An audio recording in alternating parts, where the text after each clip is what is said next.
That's my best friend. That's my best friend.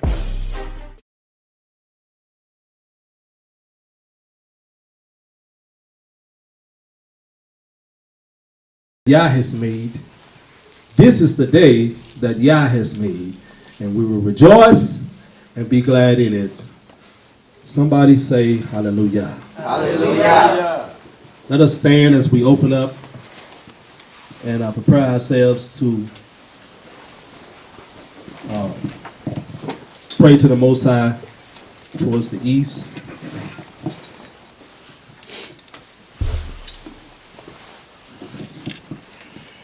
Repeat after me.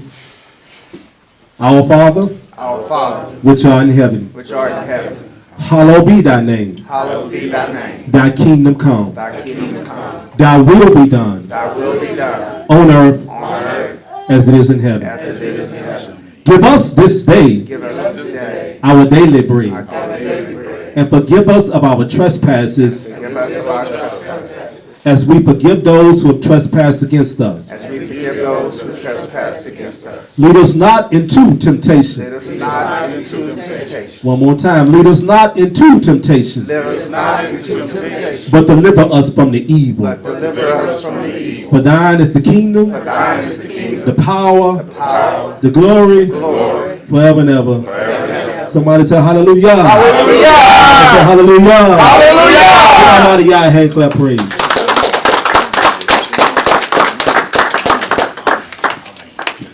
Hallelujah. This is the day that Yah has made, and we will rejoice and be glad in it. We will rejoice and be glad in it.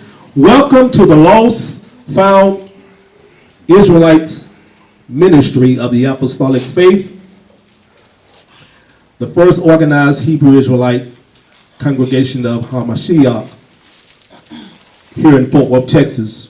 I am Apostle Malachi, and I want to personally thank you for taking time out of your busy schedules to come and fellowship with us out of our reverence for the Most High and His Word. Because we are here out of our love and out of our reverence for the Most High on this seventh day, which is the Shabbat or the Sabbath day that He has appointed unto us to keep corporately. Somebody say corporately if you don't mind. Corporately. As a body, so that we can fellowship with one another in the words that He has appointed unto us, that is the Torah. At this particular time, from Brother Josiah, we're going to get like a couple of scriptures on keeping the Shabbat, Leviticus 23 and 3.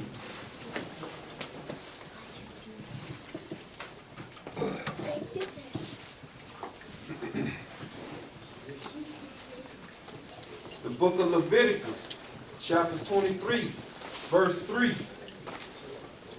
6 days shall work be done, but the seventh day is the Sabbath of rest, a holy convocation.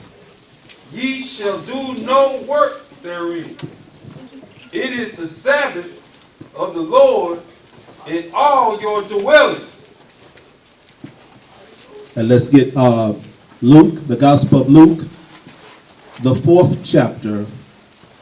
Find a particular passage in Luke, the 4th chapter, that I want, where Hamashiach, whom the world know of as Christ, went into the synagogue on the Sabbath day.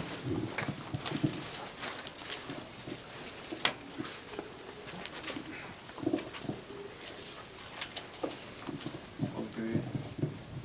The book of Luke, chapter 4, verse 16. And he came to Nazareth, where he had been brought up, and his custom was, he went into the synagogue on the Sabbath day and stood up for to read. He went into the synagogue on the Sunday. Sabbath. On the Sabbath day. Hallelujah. Hallelujah. Give Almighty Yah a hand clap praise.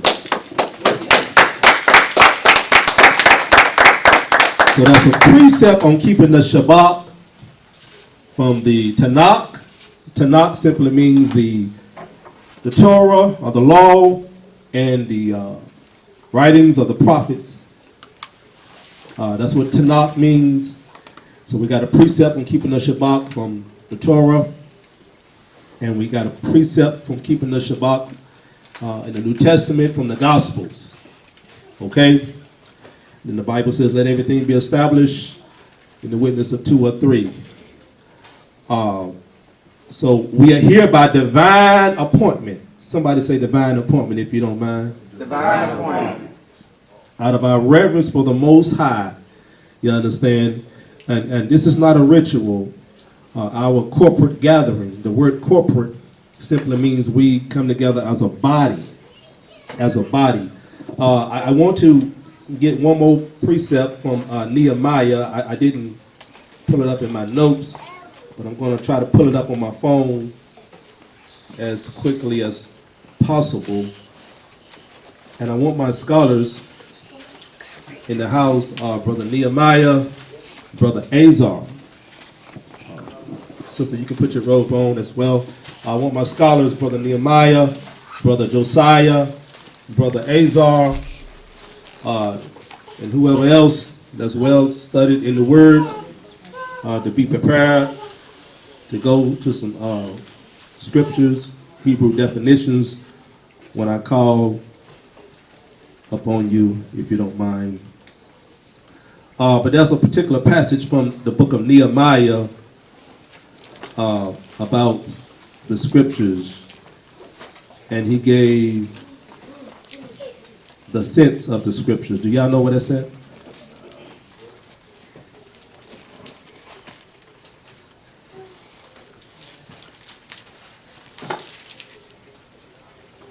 And he gave the sense of the scriptures. Chapter 8.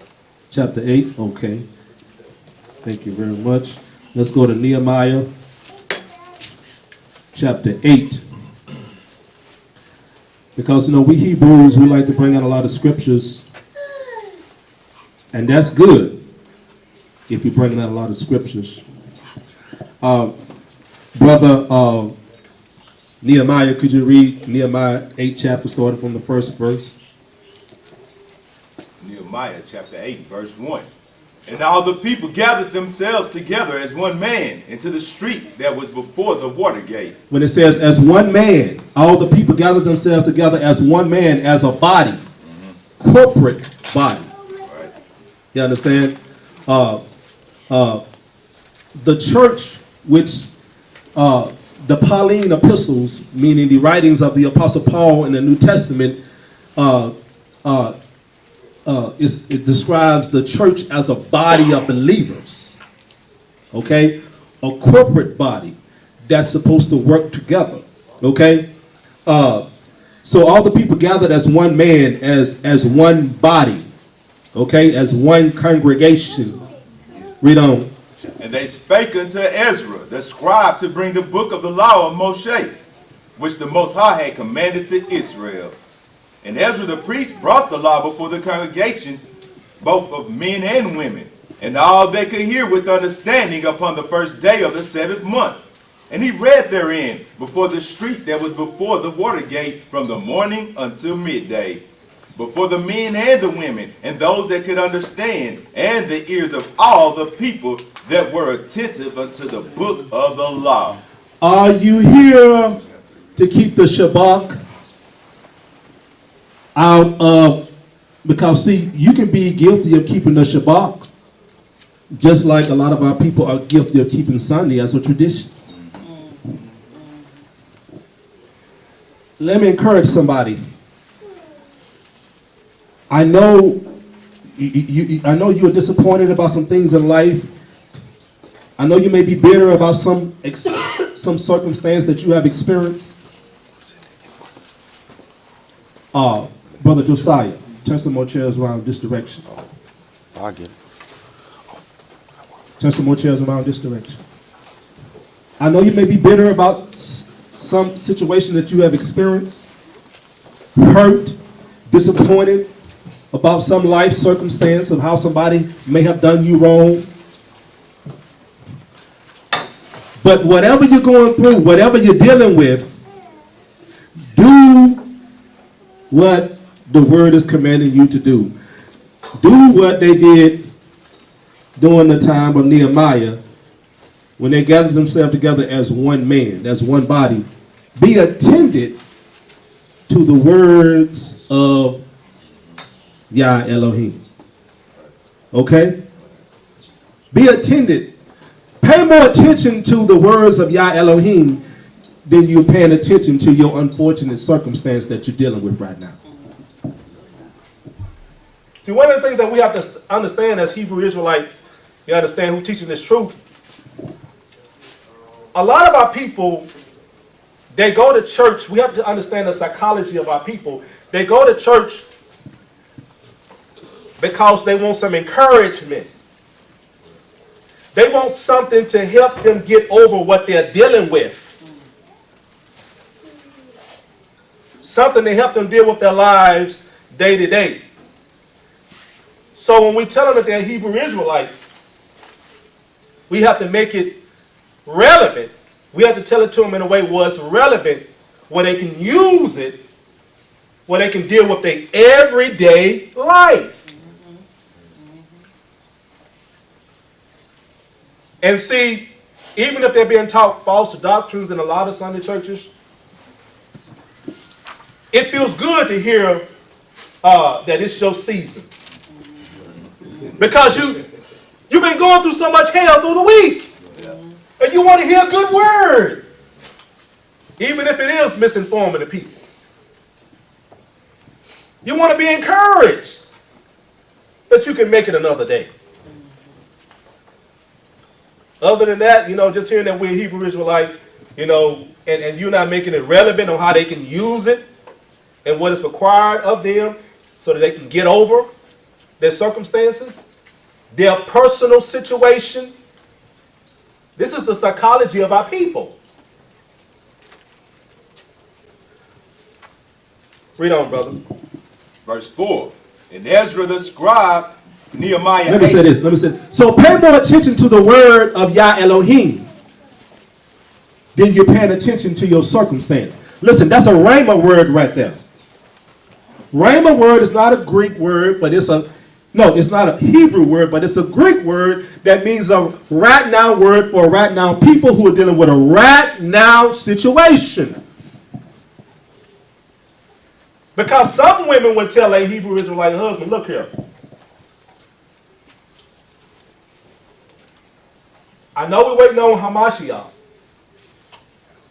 but until he comes, you need to save me. Hello? Hello? What can we Hebrew Israelites do to save ourselves by keeping Torah right now?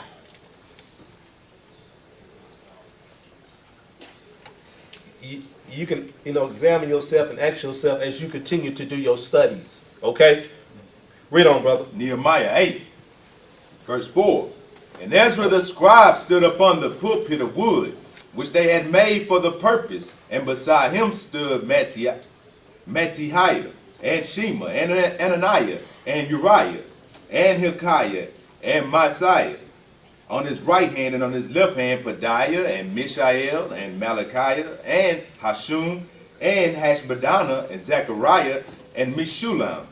And Ezra opened up the book in the sight of all the people, for he was above all the people. And when he opened it, all the people stood up. And Ezra blessed the Most High, the great Elohim. And all the people answered, Amen, Amen, with lifting up their hands. And they bowed their heads and worshiped the Most High with their faces to the ground. Also Yeshua, and Benai, and Sherebiah, and Yamin, and Akib, and Shabbethai, Hodijah, Messiah, Kalida, Azariah, Josabad, Hanan, Peliah, and the Levites caused the people to understand the law, and the people stood in their place. So they read in the book of the law of Yah distinctly, and gave the sense and caused them to understand the reading. Read the 8th verse again. So they read in the book of the law of Yah distinctly, and gave the sense and caused them to understand the reading. They read distinctly. Somebody interpretate that for me. Distinctly. Brother Azar, Josiah, Verbatim. Ethan. Verbatim, word for word. Verbatim. Just basically breaking it down in layman's terms, Okay. so they can understand it.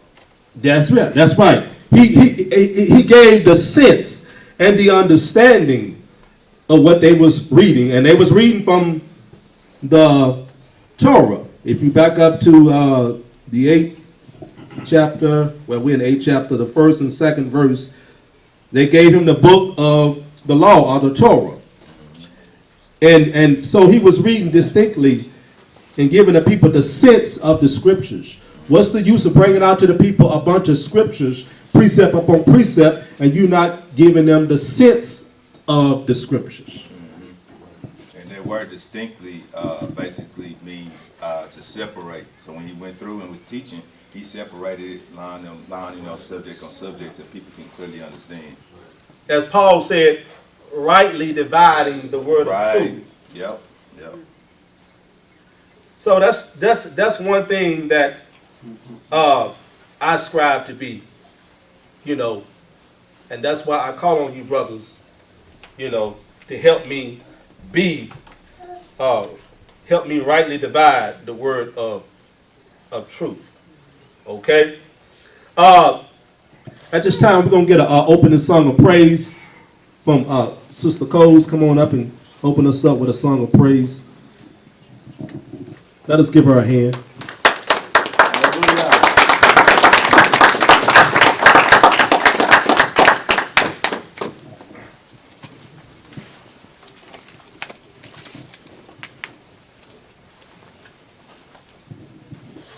Praise Yah. Praise Yah. Hallelujah. Welcome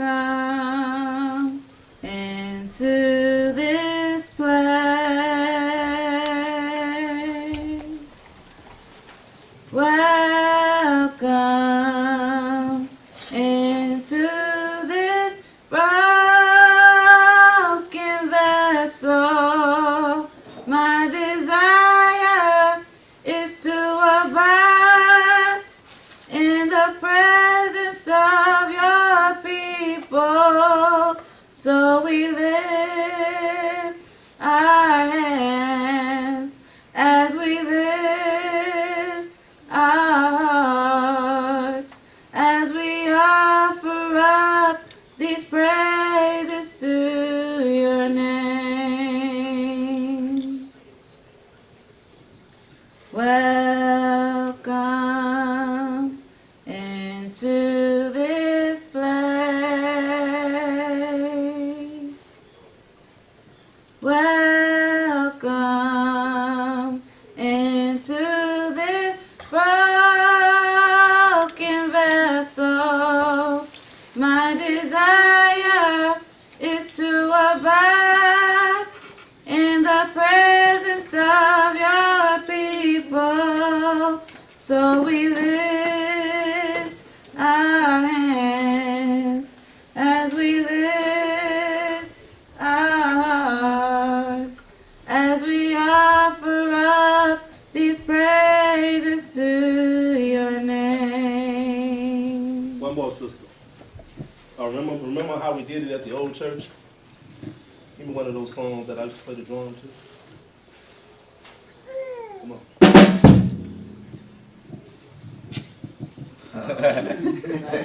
Pressure's on.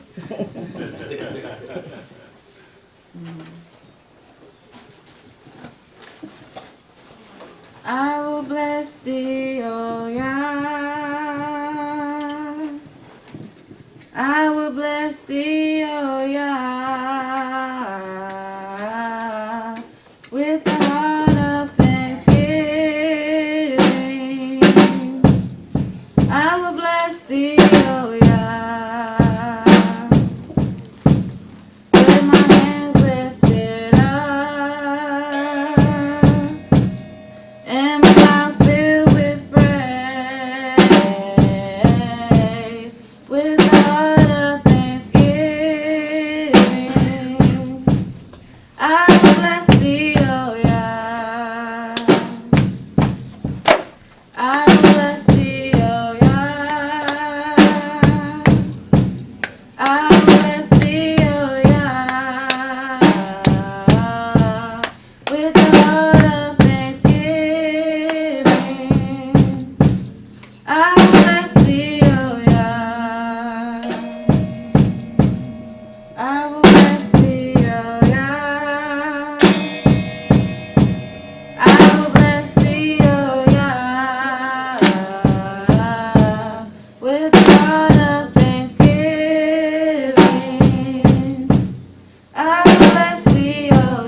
YAH'S. I haven't played in a while, but I was talking to Elder Ethan yesterday, and he mentioned he plays the drum. And my grandma taught me how to play the drum. That's right. Yes, my grandma. Love my grandma. At this particular time, I won't prolong the time. I want to personally, again, thank you for taking time out of your busy schedules to come out of your reverence for the Most High. This morning, I want to speak with you about prioritizing and committing yourself. Prioritizing and committing yourself. Now, I looked up the English definition of the word commitment, and Brother Azar, you can give me a Hebrew definition, or Nehemiah on commitment. But in English, the word commitment means the state or quality of being dedicated to a cause or activity. That's what it means in English, the state or quality of being dedicated to a cause or an activity. And I believe that you got to be committed in order to get something done, to complete something, okay? Let's see, and the word priority in English, it means the fact or condition of being regarded or treated as more important. The fact or condition of being regarded or treated as more important. So I'm gonna come to you this morning by way of subject entitled, what a message entitled, prioritize and commit yourself. And when I say prioritize and commit yourself, I'm talking about in reverence to the Most High, Yah, through Hamashiach. Okay? And we're going to kick it off from Psalms 37. Psalms 37, the 3rd verse through the 5th verse. Because I was communing with the Most High. In other words, I was talking with the Most High. And I was saying that a lot of our people don't know how to prioritize. And they don't know what a commitment means. But the Most High, while communing with the Most High, well, how do you commune with the Most High, brother? In prayer. I commune with the Most High. I commune with the Most High in prayer. Hello? Go ahead, Brother Azar. Okay, commit, and according to Strong's 6213, it's asah, A-S-A-H, and it means the definition to do, to make, to bring forth, to act, to achieve, to cause, to bring. So you're basically causing to celebrate, to call, to observe.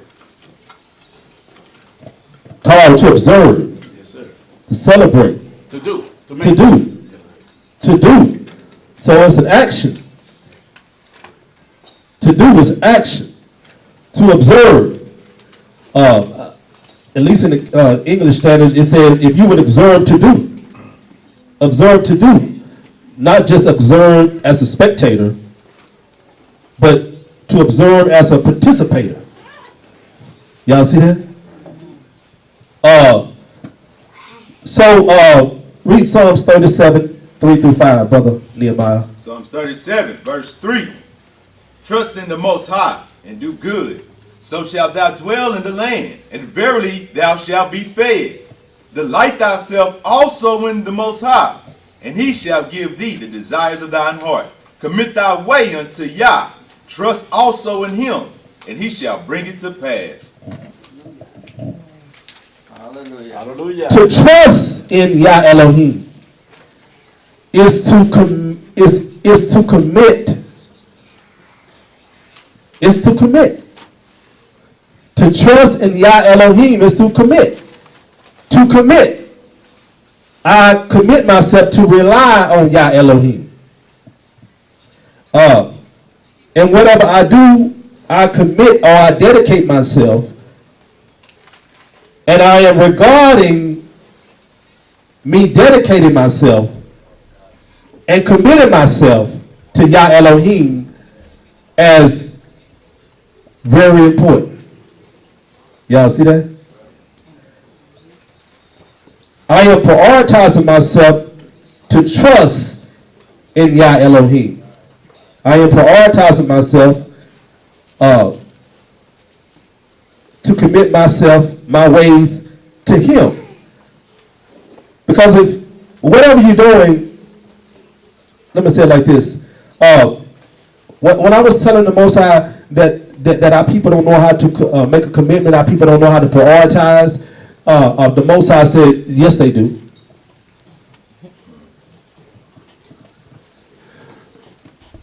Because a lot of our people commit their way to being a sinner.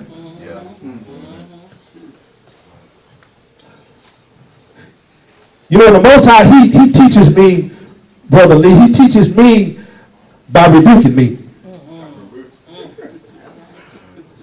Oh, I got you, Apostle. You're a sinner. You're a sinner.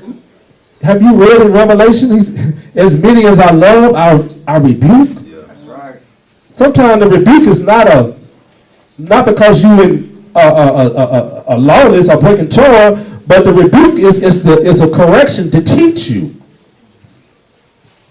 You know, but he said, yes, they do. They know because, you know, people, they do what they think is more important. Did I say that right? Yeah. You know, in other words, you can cast your pearls to swine all you want, but the swine ain't going to appreciate it. You understand? They're not going to appreciate it. That's why Hamashiach says, do not cast your pearls. In other words, don't waste your time dealing with people who are going to regard the things of the Most High as vain or empty. So the psalmist is saying, commit thy way and trust, and commit thyself to trust in Yah Elohim, and commit thy way and prioritize thy way in Yah Elohim. Let's go to Psalms 119, read 9 through the 11. Psalms 119, 9 through the 11th verse. Psalms 119, 9 through the 11th verse.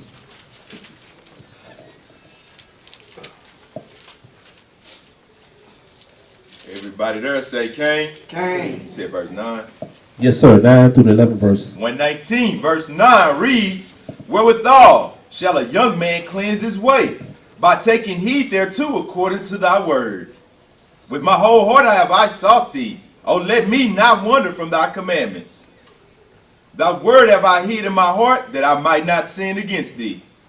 Blessed art thou, O Yah, teach me thy statutes. So, in order for a person to cleanse their ways, they have to commit themselves to the word of Yah Elohim. In other words, you have to commit yourself to keeping. Somebody say keeping. Keeping. The words. Keeping the Torah. Hamashiach said in the Gospel of John, he said, it is he that loved me, he that had my commandments, or he that had my Torah, and keepeth them. It is he that loved me. Go ahead, brother. Keep in Hebrew is Shema, right? Shema, my bad. Shema, right? So that means to guard, and then this word commit.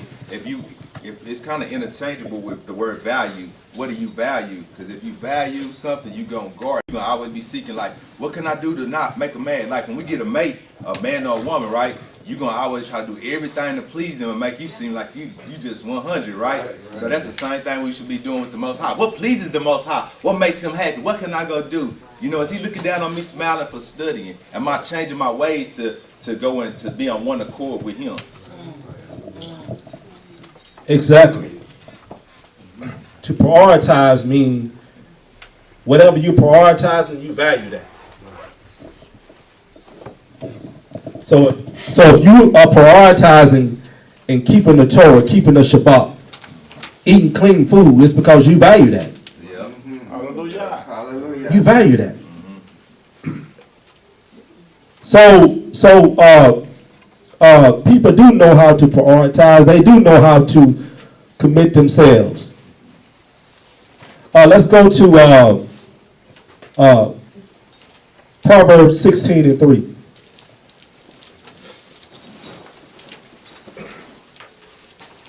Brother Frank, bring me a box of Kleenex, please.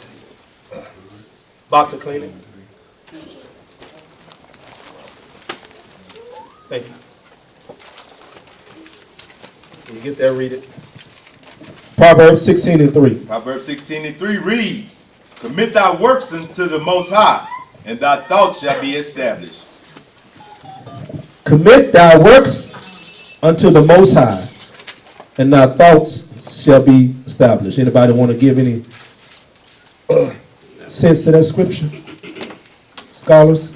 Yes, when you was talking as far as commit and shema, to hear and to do, it's written that Abraham will keep my charge. He kept his charge. That means he shema, he did, he heard. And so what we call faith in English is translated in Hebrew, amunah. It's steadfast belief and trust. And like you say, we've been betrothed, so it's a marriage celebrant. So as we keep the Passover, the Pesach, and the seventh day, these are wedding rehearsals until the consummation of the chosen betrothal of us, Yahshua, the called out assemblies.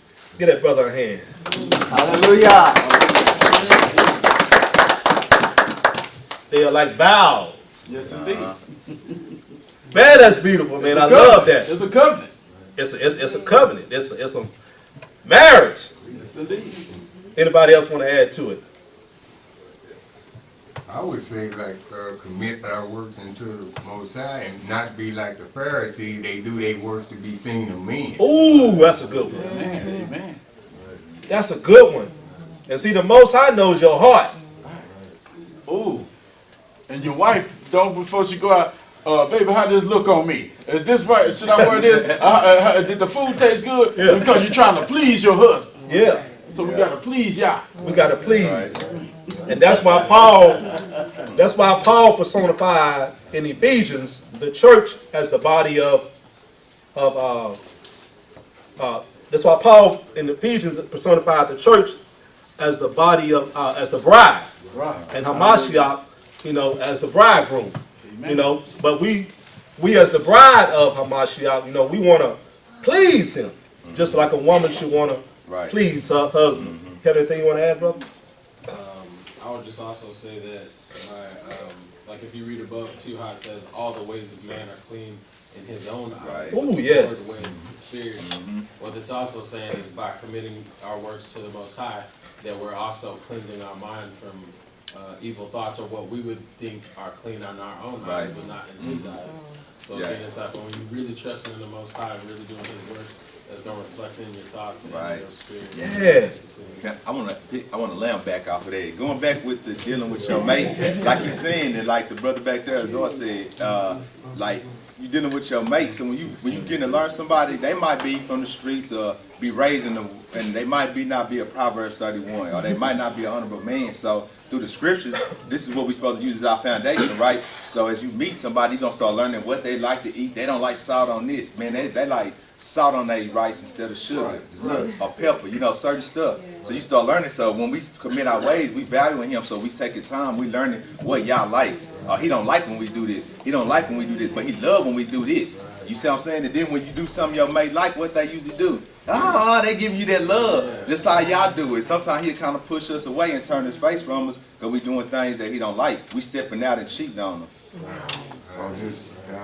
Just one of the things also, when you hearkening into his word, you listening to him, you know how you can commit to him. Exactly. Also. Yeah. He say, hearken unto me day and night. Right. You should be. That's how you commit. Right. So you also listening, and he's telling you how to commit. So you listening to your mate, what your mate likes. It's like, That hearkening is committing. Show up instead of show that self-approval. Right. I'm gonna get to you, but I like what that brother said. What's your name, brother? Again? Yeah, I like what you said. Where the more we commit ourselves, I'm gonna try to say it like you said. The more we commit ourselves, it's like the more we commit ourselves to keeping His way, learning his way. We like detoxing. You know. Amen. Yes. Amen. You know what I'm saying? Or we detoxing from that ferment. I say when you have a negative mindset, the more positivity you think about, the less negativity. That's right. Yeah. The renewing your mind. Right. Yeah. Yeah. Go ahead, sir. I was just thinking on that pertaining to the question that you asked earlier. You know, how can I be saved now? How can you help me now? Well, this tells you right here how you can be helped now. Right. By committing to the laws, statutes, and commandments of Yah's word. And when you commit to his word, it changes your mind because it becomes a part of you. Yes, sir. Right. That's powerful. Let's go to Matthew 6:33. And you know what, brother? That's real powerful because here's how we can save ourselves now. By committing ourselves to Hamashiach and keeping Torah. That's how we can save ourselves now because, and here's a precept where it says 10,000 may fall at my Side. my right side. Am I saying right? 1,000 may fall on my side, and 10,000. Yeah. Right. Thank you, brother. And that'll happen, but I won't fall. But that'll happen because like you said, I'm committing myself to keeping Torah. He goes on to say, only with your eyes shall you look and see That's and behold the reward of the wicked. That's Psalms 90 or Psalms 91. 91. That's the protection prayer. That's it. but see, that's the prayer of someone that's keeping Torah. Amen. That's committing ourselves to keeping Torah.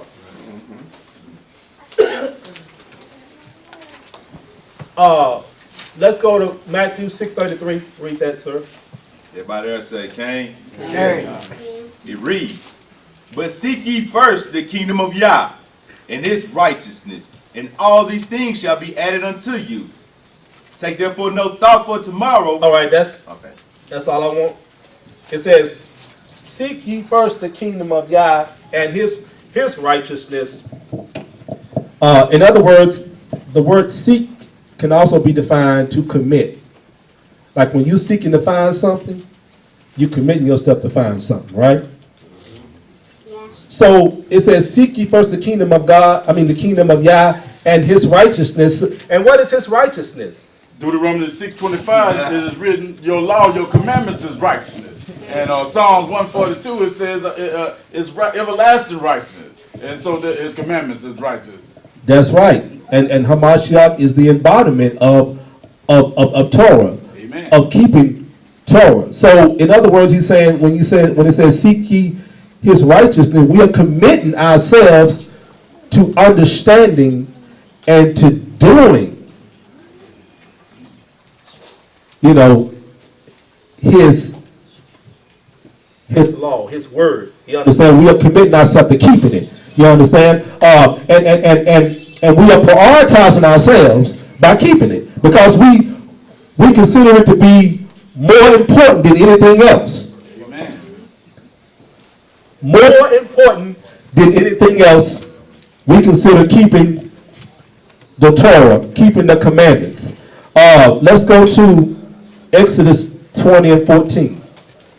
Exodus 20 and 14. A lot of us are seeking some things. Everybody is seeking something. And whatever you're seeking, that's what you're committing yourself to. That word seek also means desire. That's right. It means desire. So whatever you are seeking or whatever you desire, you're committing yourself to that thing. Whether it's good or bad. Whether it's righteousness or something profane. You understand? That thing that you're seeking is something that you are prioritizing yourself to obtain. Whatever the thing that you're seeking is something that you are prioritizing yourself to obtain. That's what you value the most. Read. Well, we at 20 and what? 14. 20 and 14. Thou shalt not commit adultery. All right.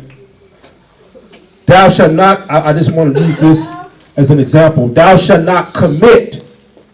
Thou shalt not prioritize thyself to commit adultery. Thou shalt not desire to commit adultery. Because even when you look upon a woman, you committed it in your heart. That's right. You understand? Thou shalt not, and then the other was, thou shalt not commit murder. You know, not even in your heart. You understand? But people who do commit sexual immorality is because they committed themselves to doing it.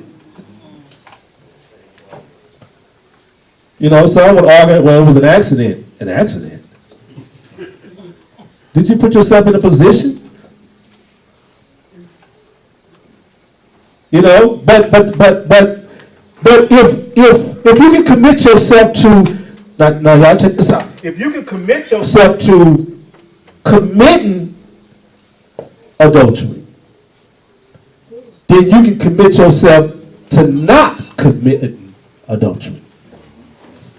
You see?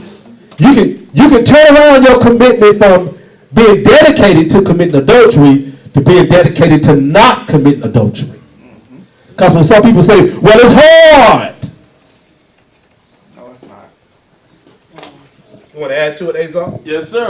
Well, our example is our forefather, Joseph. Remember Potiphar's wife, how she kept on shooting at him? And he ran up out of his clothes. If you say flee sexual immorality, because every other sin is done outside the body. But we're the temple, and this and that. And say, will you take this temple and bring it together with a prostitute? And he'll destroy us if we keep on doing that. That's why we have STD. No condom going to protect you from the ramifications of transgression of Torah. Torah is instruction. He said, I put before you a blessing and a curse. Choose life so that thou and thy seed might live. I like that. See, people think, well, I'm in a country where it's free to sin. Ain't no penalty. There ain't no penalty. I ain't gonna study. We don't stone people over here. But you still got a penalty to suffer. The penalty that you're gonna suffer is rapid STDs. And countries, do the research. Countries, we look at those countries such as some of those Muslim countries where they still, you know, where they still have them harsh laws where they will actually stone, you know, a man or a woman that's caught in adultery. We look, oh, that's harsh. But they look at it, well, wait a minute. Before you come over here judging us, at least we don't have all them sexually transmitted diseases like y'all do in America. We consider that to be harsh. Because both penalties cause the same result, death. But it's like, who has more death? Exactly. Good point. Who has more death? Those who are killing or those who are killing themselves? Those who are killing themselves. Those who are killing themselves. So the wages of sin is death. But this is the psychology of our people.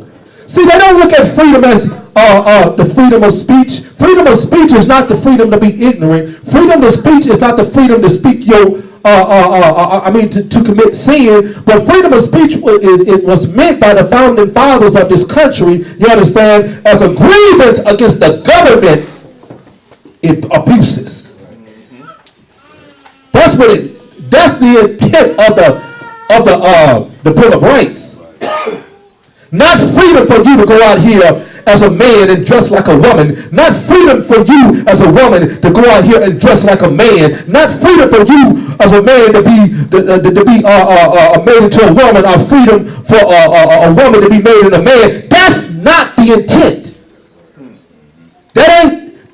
That's not true freedom. So our people love America because of the freedom to sin.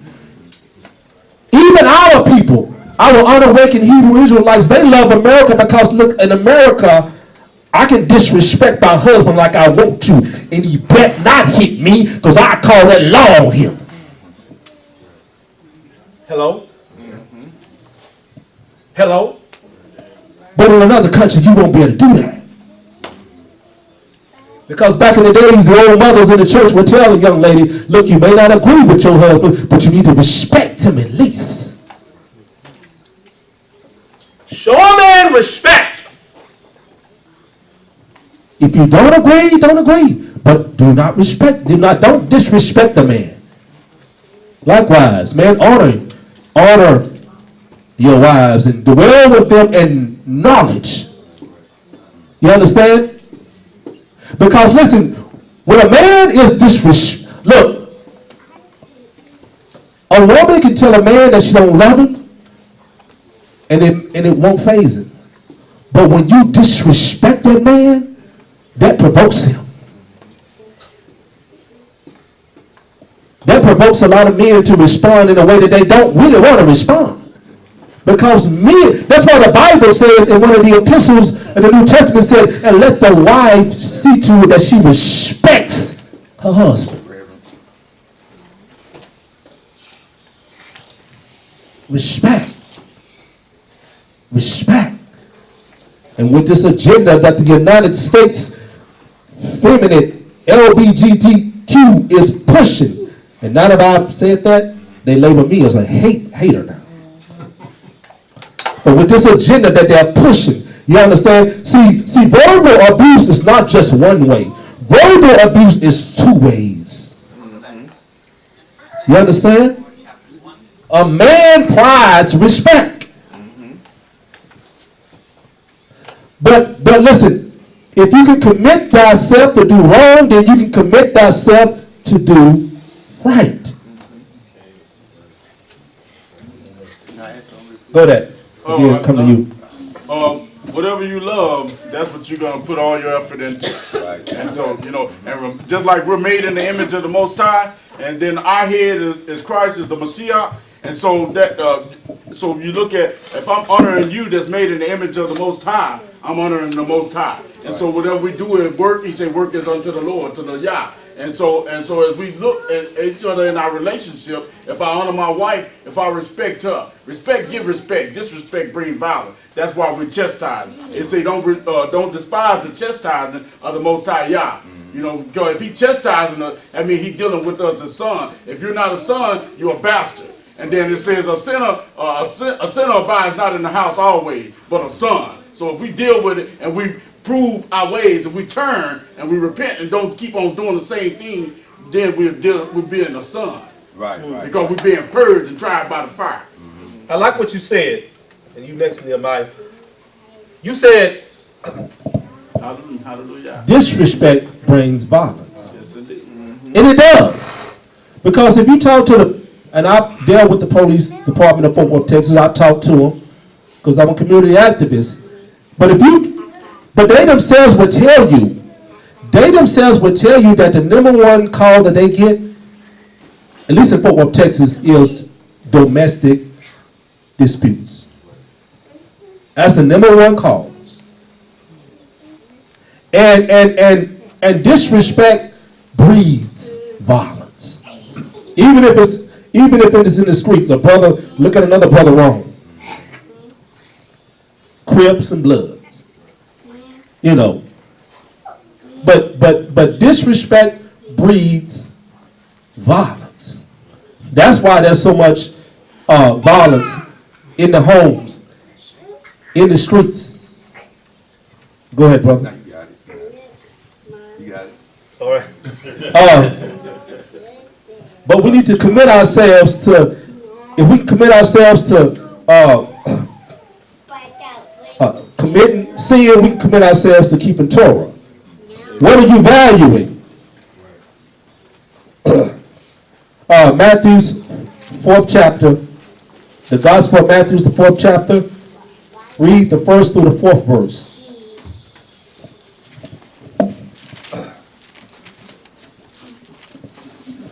We're talking about prioritizing and committing ourselves into keeping the Torah and following the examples of Hamashiach. Matthew's the 4th chapter, the 1st through the 4th verse. Then was Yeshua led up of the Spirit into the wilderness to be tempted of the devil. And when he had fasted 40 days and 40 nights, he was afterward in hunger. And when the tempter came to him, he said, If thou be the Son of Yah, command that these stones be made bread. But he answered and said, It is written, Man shall not live by bread alone, but by the word that proceeded out of every mouth of Yah. Now, right there, in other words, we should commit ourselves to keeping the commandments of Yah Elohim. Amen, amen. Now, the Marine Corps used to have a billboard up that used to say, we're looking for a few good, committed men. Yes, sir. Now, there's an ancient African proverb that goes like this, and I read it a long time ago.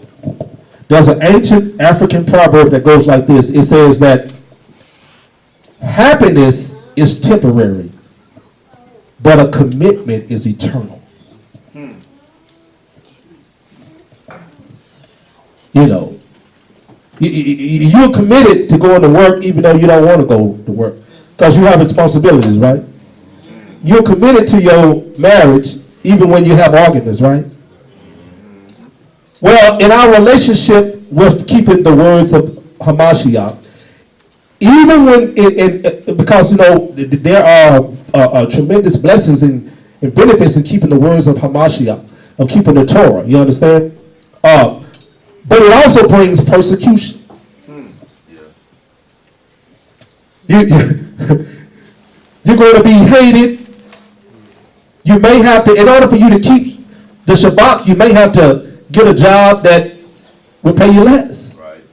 But what do you value? What are you prioritizing? You understand? But when the persecution comes, your commitment should not decrease. It should actually increase. Just like Job. Job was not persecuted because he was a sinner.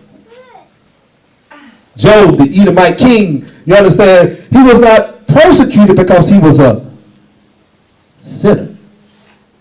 Oh, the step nudity. I got it. The step nudity says that in the last chapter of the book of Job, in the step nudity, did I say that right? Septuagint, yes. Yeah, Septuagint. It says that he was an Edomite king, okay? But Job was committed to the Most High during times of prosperity, when his children was alive. But when the enemy, or when the devil, or the accuser, was given permission by the Most High to take all that away, he was still committed. And he made this statement, which goes like this: though he slay me, yet will I trust him. But it wasn't the Most High slaying him. But according to his comprehension at that particular time, he thought that perhaps the Most High was slaying him. But when all along, the Most High just gave Satan the permission to test him. You understand? So, but my point in bringing this out was that even to the point where his wife said, you need to curse Yah and die. Now, he didn't call his wife a fool. He said, you speak as a foolish woman. Okay? So, but when he said, though he slay me, yet will I trust him. Because he's, in other words, though he slay me, yet I am committed to keeping my way. Keeping my way to keeping the word of the Most High Yah. Integrity. Yes, that's right. You understand? In other words, in times of anybody, will easily keep the words as long as they're prospering. But the test comes when you are suffering persecution. You know, So, taking it back to the marriage, once again, marriages ain't always peaches and creams. You don't see eye to eye all the time. So, you got to endure those times and fall back to the scriptures, right? Hey, man, I think you was wrong right here because it said right here in Job, or it said right here in Nehemiah, right? So the same thing, we just got to fall back to the Most High. We ain't going to always have good times, but when we do go through them hard times, we got to follow look at our ancient ancestors in here and see this what they went through. So he always said, seek me, you know, and when we go back to the word, he going to always give us the blueprint on how to make it through it. So just like a marriage, it ain't always peaches and cream, but we supposed to be taking him on to be our husband, right? So we got to be dedicated. And anytime we sin against him, it's like us cheating on him. So this is just like a marriage. You got to be in it for the long haul. so prioritize and commit yourself to keeping the way of the Most High. And let me say this too, as we're about to conclude. Go to the last chapter of Ecclesiastes. You keeping the Shabbat and the commandments of the Most High Yah through Hamashiach, if that's getting in your way of doing what you want to do, then your desire is to be lawless and to continue in sin. Y'all hear that? No. Well, I can't when I'm late because I had to go to Shabbat. I'm late because I have to go. Nah, that's No. priority. No. I'm talking about a person that's keeping the Shabbat or keeping the commandments grudgingly. Greek. Yeah, you can't Say the yeah. commandments are not grievous. Yeah. That's right. That's right. Good precept, brother. Yeah. I'm late because I can't do this because of Shabbat. Like it's a problem. Oh, yeah. Ooh. Hurry up and get it over with. Well, man, I sure would like to, man, but I ain't supposed to eat no pork. So you keeping it, but you're doing it grudgingly. Yeah. Now, Pauline the epistle said, Yeah. for the Most High loving a cheerful giver. Right. Right. Ooh, I don't eat no pork. Hey. And I praise Yah. Hallelujah. Hallelujah. Oh, brother, you missed it. You missed it because you was at Shabbat. Well, it's fine with me because I had a good time at Shabbat. Yeah. Are you keeping Torah cheerfully? Or are you making it grievous? Because you really want it in your heart. You desire the world. You desire the world. You Right. desire to be a sinner, Right. a lawless person. A sinner is simply someone who's lawless, who was without Torah. Right. Brother, now it come to me now. When you first coming out, you just start doing this. Satan gonna come to you. He gonna put condemnation and make you have these negative thoughts. But you supposed to bring them in subjection with the word. And as Yah has created me a clean heart, you know. So I love your commandments like David did. And then also in Zechariah 13:6 chapter say, one shall say unto him, what are these wounds in your hand? Then he shall answer and say, those are which were the wounded in the house of my friends. And so, and then you go on to Yeshayahu say, behold, I have graven you upon the palms of my hand. Your walls are continually before me. He was talking to us through the prophet and say, for dogs have come past me in the assembly of the wicked and have enclosed me. They pierced my hands and my feet in Psalm 22:16. And so we know this was the Messiah. He said, you're going to have trials and tribulation. But a friend love it all the time, and a brother is born for adversity. You are my friend if you do whatever I tell you. Greater love had no man than this, than to lay his life down for a friend. And so if we lay our life down for our brother, if we walking in the light, keeping Shabbat, keeping Passover, we'll be beheaded. So we see that the ministers and the patriarchs of faith and of Amunah, they were killed and slain, and they were belittled and worn and sheep, and they were burned at the stake. And then we want to complain, we yet resisted unto bloodshed, or striving against sin. That's why we can hold our tongue in the midst of everybody giving us a piece of their mind and say shalom. Yah rock you. I We forgive can you. hold our tongue when they giving us a piece of their mind, but we committing ourselves to holding our peace. Yeah. Hallelujah. Who sees all? They're not giving us Torah, they're giving us a piece of their mind. Right. Yeah. As I used to teach, their stinking thinking, Yeah. their profane opinions. Psalms 1st chapter, read the 1st and 2nd verses. It reads, "Blessed is the man that walketh not in the counsel of the ungodly, nor standeth in the way of the scorn of the sinners." Blessed is the man that walketh not in the counsel of the ungodly, nor standeth in the way of sinners, nor sitteth in the seat of the scornful, but his delight is in the law of Yah, and in his law doth he meditate day and night. Our delight, our satisfaction is in Torah. Right. Hallelujah. Hallelujah. So to be blessed, most people think it's a material. No. Most people think it's a material, No. a mere material possession. Right. But it's actually a mindset. Right. So, in the word blessed, it means be happy. So I'm happy Prosper.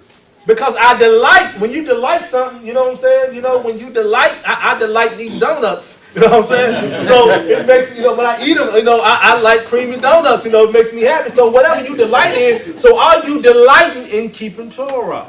Are you delighting in keeping the feast days? Does this satisfy you? Do you enjoy this? Does this make you feel good? Just like when somebody asked me, Brother Azar said, "Is all well?" I said, Brother Azar, all is not well because my people, a lot of my people are not awakened. But I'm well. Amen. Yeah. And when I say I'm blessed, I'm talking about my mental state. Most people, especially in the Sunday theology, would think you're talking about a material possession. But I'm talking about my mental state. So no matter what's going on around me, 10,000, 1,000 on my right hand, or 10,000 on my left hand, you understand? No matter what's going on around me, I'm blessed as long as I'm keeping Torah in Hamashiach. Hallelujah. Because it's a mindset. Hallelujah.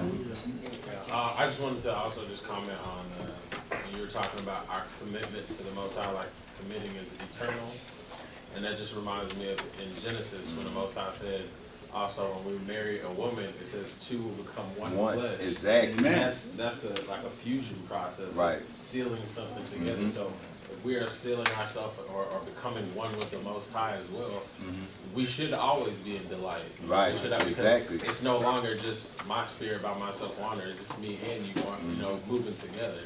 So it just really kind of drives it home when you really think about committing and what that really means, especially a man and a woman committing. Like this is supposed to be for life as well. So that two becoming one flesh is on so many different levels, showing the aspects of our relationship with each other, our brethren, as well as with the Most High. Because marriage, a lot of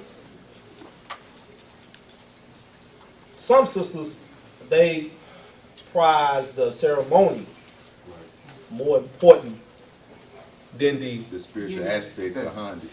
But the real work of marriage begins after the ceremony. That's when the fusion, I like that word. That's when you got to do the fusion.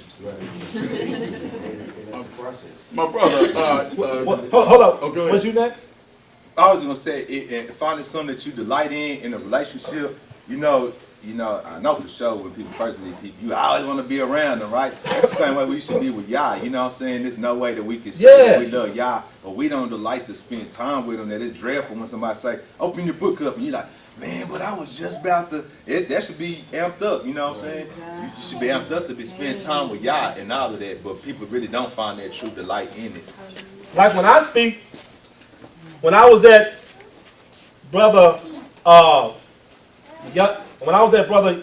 Yashah's house, me and my sons, and we was at his kitchen table, I was delighting in what he was teaching me. You know, about the garden. I call it the gospel of the Garden of Eden. My brother about to write a book. I was delighting in that because I delight in brotherhood. I delight in what we was discussing too. Right. You know, and when I was on the phone with Elder Ethan last night, you know, we was talking. And I said, I ain't called on you long, but we ended up having it because of what we was discussing. Right. So our delight in the Most High should reflect in our delight in one another. Exactly. I wanted to say that because when you get married, the other people, your in-laws become your family, right? And that's the same thing when we marry Yah. This is now our family. Everybody in this room, we supposed to be a unit. Well said. And I'll be on one accord even through Yah, because he's the one who's supposed to be governing and leading us. Yeah, in closing, my brother, I was reading some teaching the other day. Well, I got a song, a CD. I went to Goodwill and it say "Return to the Ancient Path," and he's singing. But he saying if you're an orphan, you get into a family relationship, or you get chose by a family, even if it's across seas. This go for a marriage too. Even if you are married, you're betrothed to someone to marry someone, you don't know that person, but when you come into that family, you learn their custom, their tradition, their instructions of their household. Yeah. You become one with that family, and they love you just like you're their own. And so if you could be from the other nation, or go in a Gentile, but when you become Yasharal, but when you come into the family, when you're betrothed into the family, you learn the custom, the instruction of that household. That's right. Because you want to find more favor. That's right. And this and that. So that's what we're in. We lost our way. He said in the land of their captivity, they will come to themselves, and they will remember, they'll bethink themselves. Right. And so when we turn to the east, as Solomon say, and we make our prayer unto him, he hear our prayers. Yeah. All right, let's get the last Ecclesiastes, where it says fear Yah, hear the conclusion. Ecclesiastes chapter 12. And we're going to end with this verse. And it reads, Ecclesiastes chapter 12, verses 13.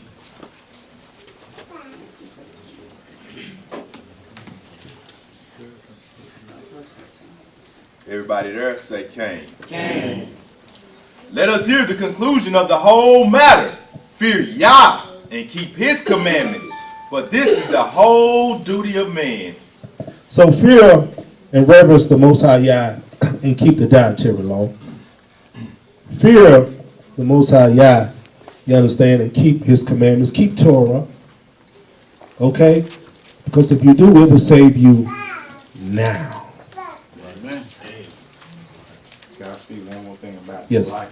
I also delight in fixing the changes in my marriage. Like I think about what do we need to talk about to fix, Praise Yah. you know, our Praise marriage, and also what do I delight into fixing my way and how, you know, the Most High want me to change. So you can delight yourself in change for better and for What right. offends you? That's So I can make a correction. Get that brother. Praise Yah. Praise Yah. And the opposite to that is a lot of people commit themselves not to change. Yep. But when you commit thyself, it's just like the psalm that he read from Psalm 119. Right. How can a young man or a person in general, man or woman, change their life? You got to commit yourself to the way of Yah Elohim, to keeping his word. And you got to stay committed to it, even in times of temptation. When we open up with the prayer and pray towards the east, I always say, lead us not into temptation twice, because we need to get that. Because once you commit yourself to keeping the word or the commandments, you're going to be tried and tested. Have mercy, Lord. And constantly. But just like Hamashiach was tried and tested in Matthew the 4th chapter, you understand? What makes you think that you're going to go without being tried and tested? Right. But commit thy ways. Be steadfast. Like my old pastor would say, be steadfast. Unmovable. Always abounding in the work of the Most High Yah. In the words of Paul, listen, he will always teach that. Be steadfast. To be steadfast, you got to be committed. You understand? Be always abounding, always increasing, always growing. Unmovable. So as I'm steadfast in keeping Tanakh, you understand, following Hamashiach, you understand, I'm growing in my knowledge and revelation. Right. I'm abounding, I'm prospering. Not focusing on my circumstances. You understand? Because a lot of people get sidetracked by your circumstances. Right. Like you can come up in here with the cares of the word. Right. And you ain't supposed to. Keeping it as a tradition waiting for us to get out. You understand? But you need to give your attention to, like in Nehemiah 8th chapter, you need the people that gather together corporately as one man. Right. Give your attention. Let me tell you something about people. And we got to conclude. Let me tell you something about people. A lot of people ain't going to mess with me on Shabbat. Because they know my lifestyle. Now examine yourself. The only way people will mess with you on Shabbat if they know that you ain't really got your heart in it. All right. But they ain't gonna mess with me on Shabbat. They ain't gonna call me to do nothing. They ain't gonna no. You can't call Brother Malachi because he he do Shabbat. So I don't need no use you calling him. If it ain't about me helping you get to Shabbat, they know my lifestyle. But people, if they feel like, well, they go, but they ain't really committed to it, because I can get them to go late. I can get them to, while they're in Shabbat, to jump up and go out. I just send them a message. Because people are looking, and this is what the Sunday theologies are doing. This is what because I talk to a lot of Sunday pastors. You understand? I engage them. Okay. They say, now we know you're speaking a lot of truth, but we also looking at y'all lifestyle. Hello. We're looking at your conduct. See, and we just waiting to see what's going to be the end result. Because we done already seen some things. But we're not trying to categorize anybody as the same. Just like you say, you don't categorize us all as Klansmen. Right. Standing on a sign that says Right. Jesus Christ. Yeah. You understand? Yeah. But they're looking at our conduct. And see, the thing is that we, you understand, as the awakened ones, you understand, we have to commit ourselves and make sure that we are exemplifying the intended result and fruit of keeping Torah. Amen. The fruit. Walk circumspectly. The word produces fruit. Yes, indeed. Your conduct, your lifestyle. You understand? Amen. That's what we have to do as Hebrew Israelites who are awakening to the truth. You understand? Because listen, this brotherhood organization that I'm a part of, we was awarded like from the conflict resolution a certificate because we're trying to intervene with a lot of things that are going on in our community. And how can Torah, we preach the commandments a lot when we go to the streets. Don't we, our brother Josiah, Yeshua, Nehemiah? Because we are presenting this as the solution and to resolve our conflict where we won't have to call the police. Because when they come in solving, then they be like, well, look here, nigga. You call us. Somebody going to do. You call us. I was in a coffee shop eating some donuts. But with Torah, we can resolve all our issues. But the thing is that we have to humble ourselves down. We have to humble ourselves down. At that, I conclude. Give Almighty Yah his clap. At this particular time, let's prepare ourselves to take up an offering. Prepare ourselves to take up an offering. If anybody want to be baptized, let me know. When we dismiss everybody to the lobby area. And listen, prioritize yourself to just keeping these commandments, okay?